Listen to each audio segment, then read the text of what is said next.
Hello and welcome. I might sound a little different. I've tweaked a bunch of settings, so hopefully we get rid of that tinniness and hopefully everything sounds good. But we're here to talk about Old Gods of Appalachia today, and I'm very, very excited. So this is just the prologue. I didn't want to dive too deep in the first one. I wanted to talk about my first impressions of the prologue and start there. And then next week we'll have the point 5 episode, I think is what comes up in the playlist. And then we'll start the first episode. But prologue for Old Gods, and before we get into that, let's of course roll the intro.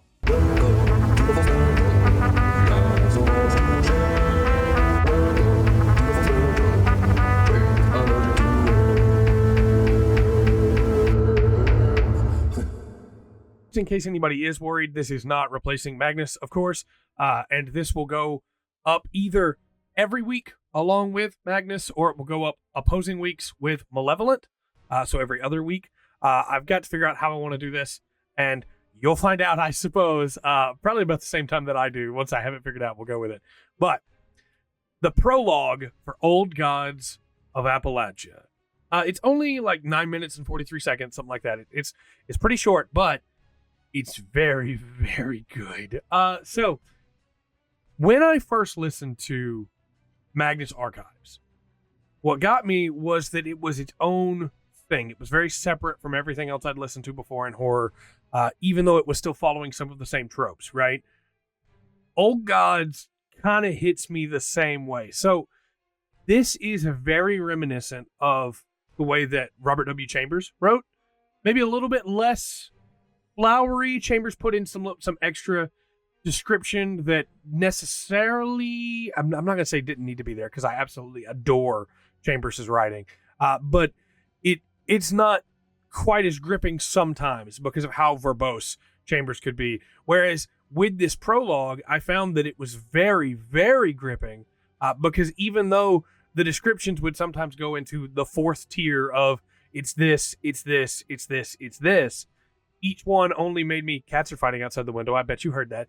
Each one only made it more interesting to me as it went. It wasn't just a, hey, here's the same thing, but more. It was, here's more descriptor for that thing. And so, I want to talk about some of my highlights. Obviously, there's no characters to talk about here in this prologue, but cats are fighting in the hallway as well. I guess it's just cat fight while I record time.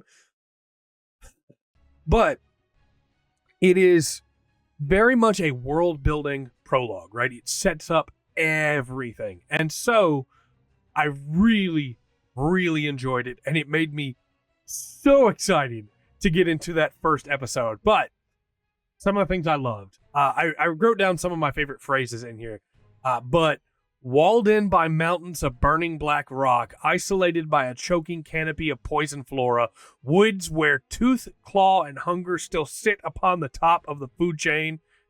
Just such a great description there. But then, and long before our kind ever set foot in these mountains, when the peaks of the Blue Ridge towered above the stars, and the heart of the plateau still rolled with ridges tough as pine knob.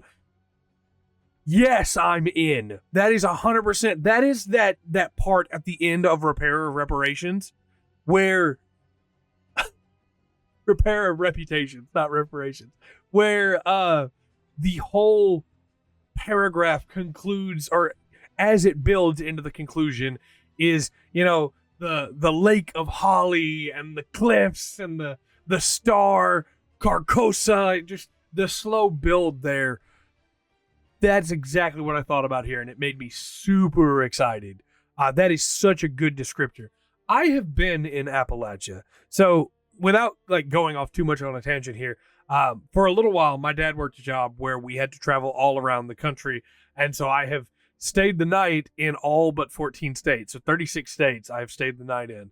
And some of them, the Appalachian mountain range goes through, And I was so interested in the folklore around there when we were living there. Just the little bits of information that we could glean from people that would talk about, there's this person went missing, and people think something up in the mountains might have got them. Or, somebody goes, well, it was probably just a bobcat. And mountain lion, bobcat, cougar, lots of different names for animals that are all very similar, but also terrifying.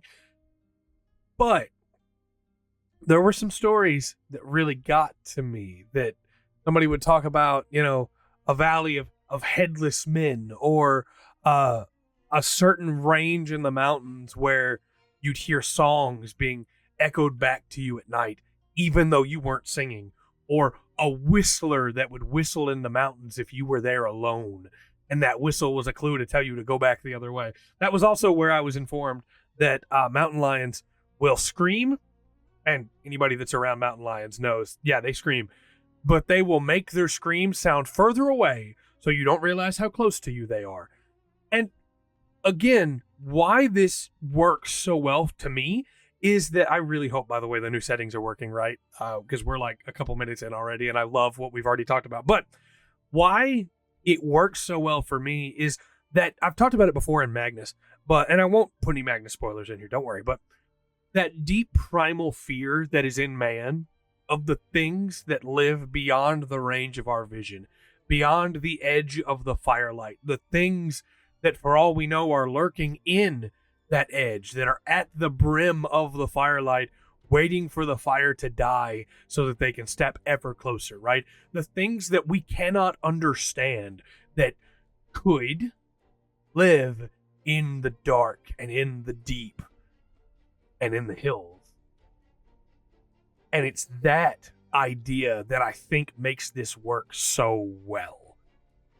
Because we get into the mountains being raised up to be a prison, cages made of fear, to be able to protect us from these things that our tongues could not pronounce the true names of, that are neither devil nor from hell, but ancient beings that once nearly consumed the world and were stopped only because of the prison deep enough to contain them, the mountain range that traps them, the barriers that have held for thousands of years, but wind and weather have worn them down, and man has arrived. And then, of course, as people do, we dug, and we dug, and we dug, and just, it's so good. The way it's worded is so good, because it talks about the first men that learned and respected the mountains, that kept them at bay and didn't interact with them more than they had to, that made their settlements on the other sides and away from the deep places. But then the second men that came from the north and the east, urged on by taskmasters and by employers and by the need for a paycheck, dug deep, and the land claimed them. I'm going to give you one more quote here, because it's another one of those that I think goes to the fourth that is so good, right? How dare we think we could break the skin of a god and try to dig out its heart without bringing forth blood and darkness? Just how dare we take from what was not ours to take? So good.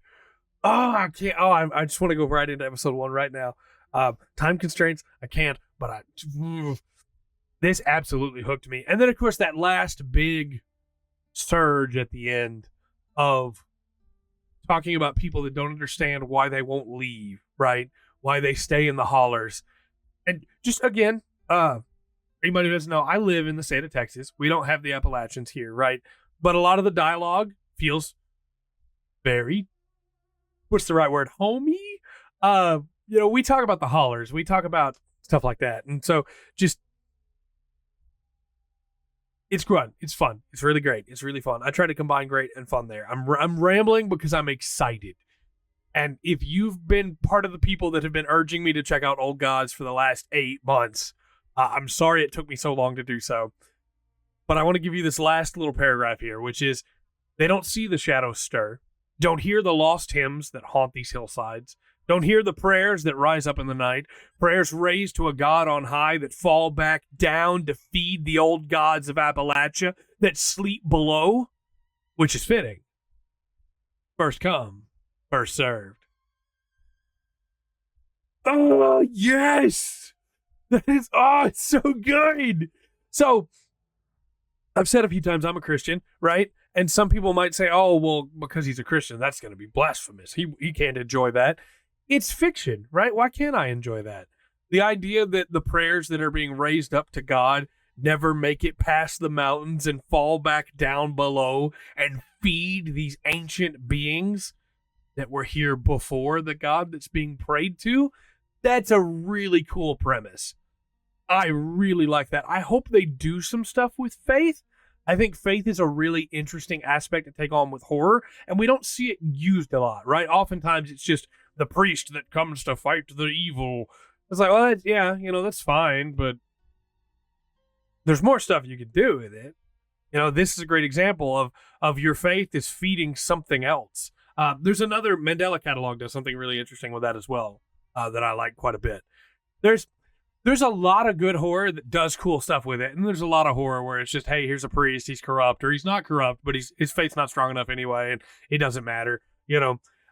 I am stoked. I really want to see, and just the idea of like hymns. If I'm out in the mountains alone, and hymns are just echoing back to me, hymns I'm not singing, right? I'll put it this way. I try not to talk too much about my beliefs because everybody's choice is their own. But I love hymns. I love hearing music about Jesus, right? Despite the fact that I love it, even if I'm out in the yard at night alone and I hear just a distant voice singing "Great is thy faithfulness," like just the imagining of "Great is thy faithfulness," just out in the dark, I'm back in the house. I've got the doors are locked. The dog is up. He has been wakened up, and I've got my shotgun. That's terrifying. And so I am so stoked to see where this goes. I don't know much more I can say without just rambling and saying the same things I'm already saying, but it is such a cool premise. This prologue is great. And I'm really excited to hear, especially with what they say at the end, about how they want to bring some of these stories to life and show some of what is available here. Appalachian mythology is fascinating. And I really, really want to see where they go with this. Let me know your thoughts in the comment section down below. Do you have some other recommendations for horror series I can check out? Obviously, we're going to be a little busy with Magnus Protocol, Malevolent, and Old Gods of Appalachia. But if you got some more you want me to put on the list, I will do so after we have finished these. Old Gods has like 5 seasons, and I don't know if it's still ongoing or not. So we're going to be here a little while with it. There were some people that were like, hey, are you going to do big reviews of the entire season? Or are you going to do episode by episode? I did a poll, and episode by episode won. So if you'd rather hear it season by season, you've got the comment section. You can let me know. But for now, we're going to keep it going episode by episode, and I'm really excited. So let me know your thoughts in the comment section down below. And until next time, I've been Trey. This has been The Full Spectrum. Remember to always enjoy the full spectrum that Old Gods of Appalachia has to offer.